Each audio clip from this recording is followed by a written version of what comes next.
Bismillahirrahmanirrahim. Assalamualaikum warahmatullahi wabarakatuh.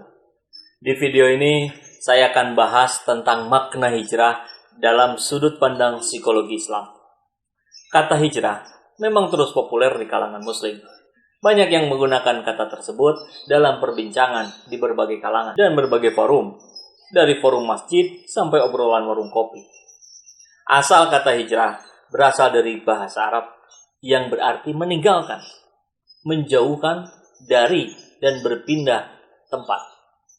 Dalam konteks sejarah, hijrah adalah perpindahan yang dilakukan oleh Nabi Muhammad SAW bersama para sahabatnya dari Mekah ke Madinah dengan tujuan mempertahankan dan menegakkan risalah Allah berupa akidah dan syariat Islam. Merujuk pada hijrah yang dilakukan Rasulullah SAW tersebut, sebagian ulama ada yang mengartikan bahwa hijrah adalah keluar dari darul kufur menuju darul Islam.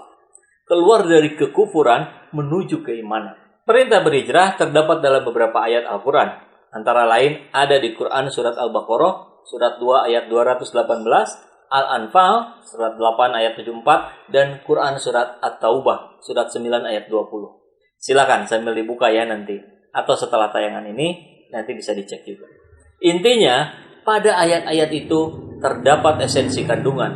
Pertama, hijrah harus dilakukan atas dasar niat karena Allah dan tujuan mengarah rahmat dan keridhaan Allah. Dua, bahwa orang-orang beriman yang berhijrah dan berjihad dengan motivasi karena Allah dan tujuan untuk meraih rahmat dan keridhaan Allah, mereka itu adalah mukmin sejati yang akan memperoleh pengampunan Allah, memperoleh keberkahan rezeki atau nikmat dan kemenangan di sisi Allah. Tiga, bahwa hijrah dan jihad dapat dilakukan dengan mengorbankan apa yang kita miliki, termasuk harta benda, bahkan jiwa. Nah, dari ketiga ayat tersebut menyebut 3 prinsip hidup, yaitu iman, hijrah, dan jihad. Iman bermakna keyakinan, hijrah bermakna perubahan, dan jihad bermakna perjuangan dalam menegakkan risalah Allah. Dan seseorang dikatakan hijrah jika telah memenuhi 2 syarat. Yang pertama, ada sesuatu yang ditinggalkan, dan kedua, ada sesuatu yang dituju. Kedua-duanya harus dipenuhi oleh seseorang yang ingin berhijrah. Meninggalkan segala hal yang buruk, negatif, maksiat, kondisi yang tidak kondusif, menuju keadaan yang lebih baik, lebih positif, dan kondusif untuk menegakkan ajaran Islam. Secara ma'nawiyah, hijrah dibedakan menjadi 4, yaitu yang pertama, hijrah i'tiqadiyah, atau dalam bahasa psikologinya disebut mindset, paradigma berpikir, konsep berpikir. Hijrah keyakinan. Iman itu kan bersifat fluktuatif ya, kadang menguat, kadang melemah. Kita harus segera melakukan hijrah keyakinan bila berada di tepi jurang kekufuran dan kemusyrikan keyakinan. Yang kedua, hijrah fikriyah, atau dalam bahasa psikologinya kognitif. Fikriyah secara bahasa berasal dari kata fikrun, yang artinya pemikiran. Seiring perkembangan zaman, kemajuan teknologi dan derasnya arus informasi, seolah dunia jadi tanpa batas kan? Berbagai informasi dan pemikiran dari belahan bumi bisa kita akses secara online. Dunia yang kita tempati saat ini sebenarnya telah menjadi medan perang yang kasat mata. Medan perang yang ada tapi nggak disadari keberadaannya oleh kebanyakan manusia. Genderang perang telah dipukul dalam medan yang namanya Ghazwul Fikr atau perang pemikiran. Jadi, nggak heran berbagai pemikiran telah tersebar di medan itu. Isu sekularisme, kapitalisme, liberalisme, pluralisme, dan sosialisme menjadi virus ganas yang sulit terdeteksi oleh kacamata pemikiran kita. Ya, seperti yang saat ini sedang terjadi, wabah virus corona tak kasat mata, tapi begitu nyata bahayanya. Hijrah fikriyah menjadi sangat penting, mengingat kemungkinan besar pemikiran kita telah terserang virus ganas tersebut. Jadi, mari kita kembali mengkaji pemikiran-pemikiran Islam yang murni, pemikiran yang telah disampaikan oleh Nabi Muhammad SAW melalui para sahabatnya, tabi'in, tabi'in, dan para generasi pengikutnya. Ketiga, hijrah su'uriyah, atau dalam bahasa psikologinya afektif, cita rasa, kesenangan, kesukaan. Nah, apakah diri kita sering terpengaruh oleh nilai-nilai yang kurang islami? Baik itu bentuknya hiburan, musik, bacaan, gambar atau hiasan, pakaian, rumah, idola. Keempat, hijrah sulukiyah, atau dalam bahasa psikologinya konatif, psikomotorik. Suluk berarti tingkah laku, atau biasa disebut juga sebagai akhlak. Dalam perjalanannya, akhlak manusia nggak terlepas dari degradasi dan pergeseran nilai-nilai. Pergeseran dari akhlakul karimah atau akhlak yang mulia menuju akhlakul sayyi'ah atau tercela. Berbagai tindak amoral dan asusila di masyarakat terjadi. Pencurian, perampokan, pembunuhan, pelecehan, pemerkosaan, penghinaan, dan penganiayaan ada di masyarakat kita. Penipuan, korupsi, prostitusi, manipulasi hampir bisa kita temui di mana-mana. Maka dalam momen hijrah ini sangat tepat jika kita mulai mengoreksi akhlak dan kepribadian kita untuk kemudian menghijrahkannya menjadi akhlak yang mulia. Nah, yang harus kita yakini dalam proses hijrah, yang pertama adalah keyakinan itu sendiri. Menjada wajada adalah sebuah konsep yang telah terbukti oleh ratusan orang, jutaan orang yang berhasil mewujudkan keyakinannya, yang berhasil mewujudkan impiannya. Dari keyakinan yang bulat, maka muncul berbagai upaya untuk merealisasikannya. Dan semua niat baiknya ya diawali dengan perencanaan yang baik. Karena gagal dalam merencanakan sama dengan merencanakan kegagalan. Tapi perencanaan sebaik apapun nggak akan bisa terrealisasi jika kitanya masih memandang diri sebagai orang yang lemah, orang yang tidak berdaya, orang yang tidak berharga, atau apapun yang kita anggap hal-hal negatif itu ada di diri kita. Maka hal pertama yang penting dilakukan adalah pahami terlebih dulu tentang konsep diri kita. Benahi dan buat menjadi lebih baik. Ketahui profil kepribadian diri kita. Pertahankan dan manfaatkan kelebihan yang kita miliki. Di saat yang sama, terus berupaya untuk menghilangkan kelemahan atau kekurangan. Kalau juga sulit, disiasati. Gimana teknisnya? Nanti kita bahas ya. Tapi dengan kesadaran bahwa masa lalu bukan milik kita, maka kita nggak perlu larut dalam persoalan di masa lalu. Tapi justru difungsikan seperti kaca spion di kendaraan bermotor. Ketika melaju, fokus pada apa yang ada di depan. Namun sesekali perlu melihat cermin sebagai cerita masa lalu yang akan kita ambil pelajarannya. Akan kita ambil hikmahnya.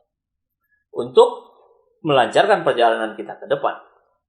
Karena apa-apa yang ada di depan itu seringkali adalah buah perulangan dari sejarah-sejarah masa lalu kita. Di sisi lain, masa depan juga bukan milik kita. Kita nggak pernah tahu apa yang akan terjadi di hari esok. Apa yang ada di depan kita. Jadi, kita patut berdoa terus kepada Allah agar kita minta dilancarkan dalam perjalanan menuju ridhonya. Kita berusaha semaksimal mungkin. Hasilnya, kita serahkan pada takdir Allah. Yang pasti terbaik untuk kita. Karena hanya Allah yang tahu apa yang terbaik untuk kita. Bahkan dibanding kita sendiri. Dan kita meyakini bahwa Allah tidak akan memberi beban yang kita nggak sanggup menanggungnya. Ketika kita akan berhijrah pada satu atau beberapa hal yang ingin kita capai, maka tahapan pencapaiannya penting untuk dibuat spesifik, terukur, menantang, realistis, dan jelas batasan waktunya. Dalam rangka ikhtiar kita yang maksimal. Karena dengan begitu, maka bisa kita ukur perjalanannya. Bisa kita evaluasi proses. Sehingga kita nggak perlu lagi mengandalkan motivasi dari orang lain. Karena kita sudah mampu memotivasi diri kita sendiri. Ya, manusia memiliki kekuatan yang luar biasa untuk menciptakan karya. Kekuatan terbesar itu ada dalam diri kita. ada dalam pikiran kita. Maka kondisikan pikiran untuk berpikir positif tentang segala hal, termasuk terhadap diri sendiri. Mengharapkan yang terbaik dan selalu lakukan yang terbaik. Fokus pada sasaran terus-menerus. Jaga fokus itu dengan disiplin. Disiplin yang menunjukkan kesediaan melakukan sesuatu, baik yang kita sukai maupun gak kita sukai. Buat apa? Buat mencapai tujuan itu. Dan kembangkanlah antusiasme sebagai sikap mental yang membangkitkan gairah dan menyegarkan. Dengan semangat yang kuat. Karena kehidupan itu gak pernah ada yang datar-datar aja. Seperti yang kita sedang alami hari ini. Dinamikanya luar biasa. Kita pernah mengalami senang, sedih, bahagia, kecewa, tenang, galau, dan sebagainya. Maka penting untuk kita menguasai kemampuan mengendalikan emosi kita. Mengendalikan emosi tidak berarti menyangkal atau menekan perasaan. Marah, sedih, takut, itu sebenarnya bisa jadi sumber kreativitas, energi, dan persatuan. Karena kendali diri juga nggak sama dengan kendali yang berlebihan. Penyangkalan terhadap semua perasaan dan spontanitas. Bahkan kendali diri yang berlebihan dapat mendatangkan kerugian, baik secara fisik maupun secara mental. Jadi, yuk kita terus belajar untuk mengenali emosi diri. Memantau perasaan dari waktu ke waktu. Kelola emosi kita. Tangani perasaan agar dapat terungkap dengan pas. Dengan meningkatkan kesadaran diri. Emosi itu nggak perlu kita tindas. Emosi itu perlu kita kenali. Kita observasi. Kita ekspresikan. Dan kita padukan. Kuatkan terus keyakinan bahwa hidup ini adalah untuk beribadah kepada Allah Subhanahu wa Ta'ala. Karena niatnya ibadah, maka apapun yang akan kita lakukan, pertimbangannya adalah apakah itu bermanfaat untuk agama, masyarakat, keluarga kita. Jika iya, go, do it, lakukan. Tapi kalau tidak, kita saling ingatkan untuk tidak melakukan. Setuju ya? Perubahan untuk menjadi lebih baik nggak akan terjadi kalau kita nggak percaya pada kemampuan sendiri. Kepercayaan diri dibangun atas kesadaran potensi kelebihan yang kita miliki. Lantas kita manfaatkan untuk masyarakat banyak, untuk kejayaan Islam, dan untuk kebangkitan bangsa. Maka, hari ini, mari kita sibukkan diri dengan kegiatan-kegiatan yang produktif. Gak usah risau sama hal-hal kecil dan sepele. Terima dengan jiwa besar bagi hal-hal negatif yang gak mungkin kita hindari. Tetapkan batas khawatir maksimum kita ada di mana. Dan jangan sampai melebihi itu. Inilah dalam pandangan psikologi Islam, landasan fundamental bagi kita untuk kita bisa melakukan hijrah dengan efektif. Proses hijrah bukanlah seperti mengubah pencahayaan kamar di malam hari dengan hanya cukup memencet saklar. Proses hijrah adalah sebuah perjuangan seumur hidup yang terus bergerak progresif. Terus menjadi lebih baik dan lebih baik lagi. Dan memang, hijrah itu memang gak mudah. Apa persoalannya ini menjadi tidak mudah? Masalahnya ada di mana? Saya coba list dari berbagai pengalaman yang saya dapetin di lapangan. Salah satunya misalkan sulit berubah. Orang lain bisa, kok kenapa saya nggak bisa ya? Katanya kalau orang lain bisa, kita juga pasti bisa. Nah, ini kan biasanya ucapan motivator yang bisa bikin kita semangat di ruangan seminar. Dan pas kembali ke rumah, kembali ke tempat kerja, kembali ke kerumunan yang biasa kita temui, ke keluarga kita, ya kita kembali pada kebiasaan lama. Kita kembali pada cara-cara lama. Maka hasil yang baru pun tidak akan kita dapat. Kalau kita lakukannya, kita prosesnya dengan cara-cara yang lama. Dan kita juga jadi lupa bahwa ada variabel-variabel yang berpengaruh terhadap kebiasaan kita itu. Misalnya, lingkungan. Baik itu lingkungan di rumah, di tempat kerja, di komunitas, dan sebagainya. Selama kita masih ada di lingkungan yang gak kondusif, maka selama itu pula perubahan menjadi sangat sulit terjadi. Maka disinilah titik pentingnya kita berhijrah. Terus, kok tujuan saya nggak nyampe-nyampe? Saya nggak tahu apa yang harus saya lakukan dengan kondisi saya kayak gini. Saya nggak bisa ngatur mood. Saya bingung dengan diri sendiri, stres. Padahal saya pengen hijrah di aspek spiritual saya, di aspek kompetensi diri saya, karir, keluarga, keuangan, kesehatan, sosial, kesenangan kita. Nah, di video setelah ini, kita akan mulai bahas tip and tricksnya ya. Kita akan mulai bahas pada teknis konkret operasionalnya seperti apa. Banyak perencanaan yang akhirnya menjadi seperti buih di lautan. Nggak berarti, nggak bermakna. Karena apa? Karena tidak dicatat. Waktu membuat kita lupa. Dan tulisan itu yang akan mengingatkannya.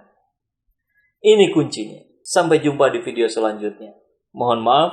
Aku qauli hadza wastaghfirullahu li wa lakum. Assalamualaikum warahmatullahi wabarakatuh.